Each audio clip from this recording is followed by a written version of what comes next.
नमस्कार मित्रहो, दी पॉलिटिक्स चॅनलवर आपल्या सर्वांचं स्वागत आहे. मित्रहो, आज आपण पाहणार आहोत की राष्ट्रीय सुरक्षा धोरण म्हणजे काय, म्हणजे राष्ट्रीय सुरक्षा धोरणाची आवश्यकता का आणि भारतासाठी ते किती महत्त्वाचं आहे.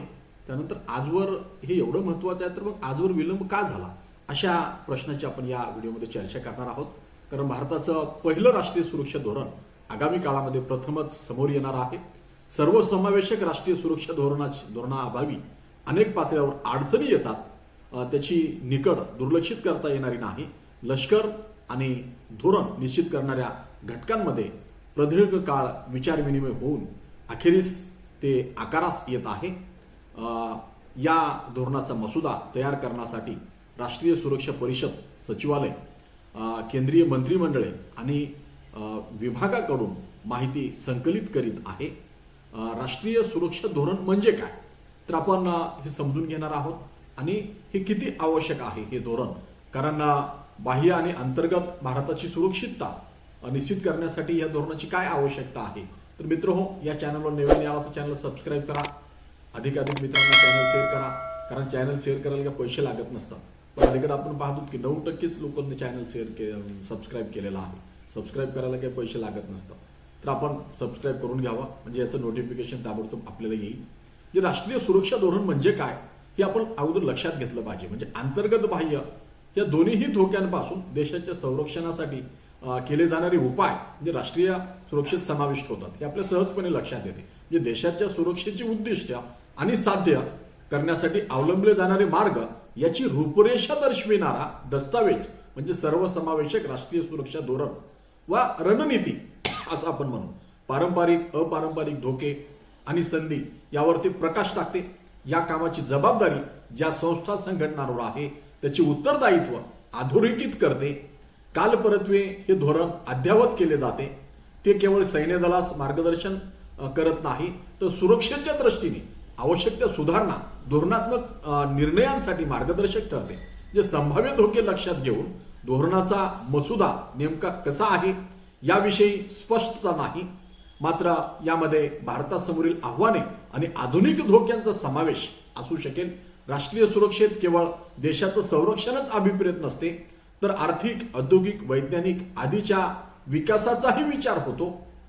त्यामुळे या धोरणात आर्थिक, अन्न व ऊर्जा सुरक्षा, माहिती युद्ध, संगणकीय प्रणालीतील असुरक्षितता यासारख्या अपारंपरिक प्रश्नांसह पुरवठा साखळी व पर्यावरणाशी संबंधित बाबींचाही अंतर्भाव असू शकेल. म्हणजे अशा पद्धतीचं हे अद्ययावत राष्ट्रीय सुरक्षा धोरण आहे आणि यामध्ये अशा सगळ्या गोष्टी येतात आणि मग त्याला आपण राष्ट्रीय सुरक्षा धोरण असं म्हणतो. कोणत्या राष्ट्राकडे असं धोरण आहे जगामध्ये आज, हे जर आपण समजून घेतलं किंवा त्याचा अभ्यास केला तर आपलं धोरण कशा पद्धतीचं आखलं जावं याचा आपल्याला अंदाज येतो. आणि म्हणून मग जगामध्ये मुख्यत्वे आर्थिक आणि लष्करी आणि पायाभूत सुविधांनी संपन्न देशांनी राष्ट्रीय सुरक्षा धोरणाची आखणी केलेली आहे. वेळोवेळी ते अद्ययावत केले जाते. अमेरिका आहे, ब्रिटन आहे आणि रशियाने सुद्धा राष्ट्रीय सुरक्षा धोरण प्रकाशित केलेलं आहे. जे आपल्या शेजारी चीनही त्याला अपवाद नाही. सर्वसमावेशक राष्ट्रीय सुरक्षा हे त्याचं धोरण आर्थिक अडचणी व देशांतर्गत अस्थिरतेला तोंड देणाऱ्या पाकिस्तानने गेल्याच वर्षी ते तयार केलेलं आहे. यात त्यांनी राष्ट्रीय सुरक्षा उद्दिष्टे आणि प्राधान्य क्षेत्र निश्चित केलेली आहेत. या धोरणात शत्रू आणि मित्र राष्ट्राविषयीची भूमिका विशद करण्यात येते आणि म्हणून मग पुढच्या काळामध्ये राष्ट्राचं धोरण कशा पद्धतीने निर्धारित करावं हे लक्षात येते आणि सैन्यांना अंदाज लक्षात येत असतो आपले वर्तन कशा पद्धतीने करता यावं आणि फार काळ निर्णयामध्ये जात नाही. भारताचा धोरणाअभावी होणारं नुकसान काय आहे हेही आपण समजून घेतलं पाहिजे. धोरण नव्याने येत आहे, हे एवढं महत्वाचं आहे तर मग याला विलंब का झाला, या प्रश्नाच्या उत्तरासाठी या धोरणाअभावी होणारं नुकसान आपल्याला लक्षात घ्यावं लागेल. म्हणजे भारताच्या राष्ट्रीय सुरक्षा धोरणाविषयी लष्कर आणि धोरण निश्चित करणाऱ्या घटकात आजवर बरीच चर्चा झालेली आहे.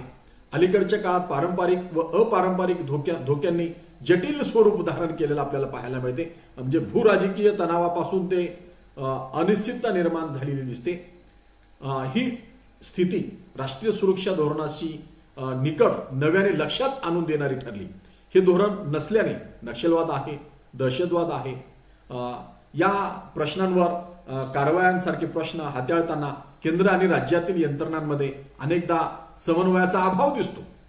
अंतर्गत धोक्यांचा सामना करण्याच्या दृष्टीने राष्ट्रीय स्तरावर धोरण, कार्यपद्धती व प्रत्येक यंत्रणेची जबाबदारी निश्चित झाल्यास राष्ट्रीय व स्थानिक यंत्रणेच्या कार्यात एकवाक्यता आणता येईल आणि यासाठी हे आवश्यक आहे हे आपण लक्षात घेतलं पाहिजे.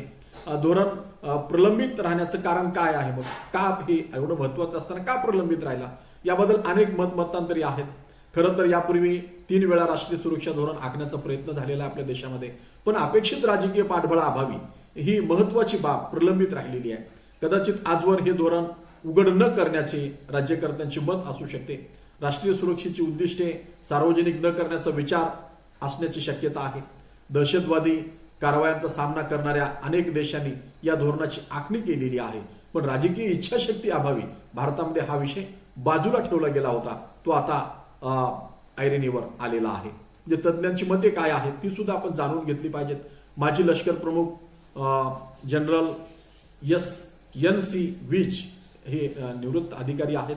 यांनी 15 वर्षापूर्वीचा संरक्षण मंत्रालयाच्या कार्यात्मक आदेश हे सुरक्षा दलासाठी एकमेव राजकीय दिशादर्शक आहेत, यावर बोट ठेवलेला आहे. त्यालाही बराच काळ लोटला असल्याने त्यात सुधारणांची गरज व्यक्त होते. या धोरणातून मोठ्या लष्करी सुधारणांचा मार्ग सुखकर व्हायला हवा असे तज्ज्ञ मानतात. माजी राष्ट्रीय सुरक्षा सल्लागार शिवशंकर मेनन यांनी राष्ट्रीय सुरक्षा रणनीती आणि महत्त्वाच्या मुद्द्यांवर संरक्षण विषयक माहिती देणाऱ्या श्वेतपत्रिकेची आवश्यकता मांडली. माजी लष्कर प्रमुख जनरल मनोज मुकुंद नरवणे निवृत्त आहेत ते सुद्धा अधिकारी, यांनी 3 दलात समन्वय राखण्यासाठी स्थापल्या जाणाऱ्या संयुक्त टापू केंद्रीय विभागाच्या म्हणजे थिएटर कमांड विषय पुढे नेण्यासाठी राष्ट्रीय सुरक्षा धोरणाचा मसुदा तयार करणे आवश्यक असल्याचं म्हटलेलं होतं. आणि या सगळ्या गोष्टी लक्षात घेता म्हणजे अंतर्गत सुरक्षितता असो किंवा बाह्य सुरक्षितता असो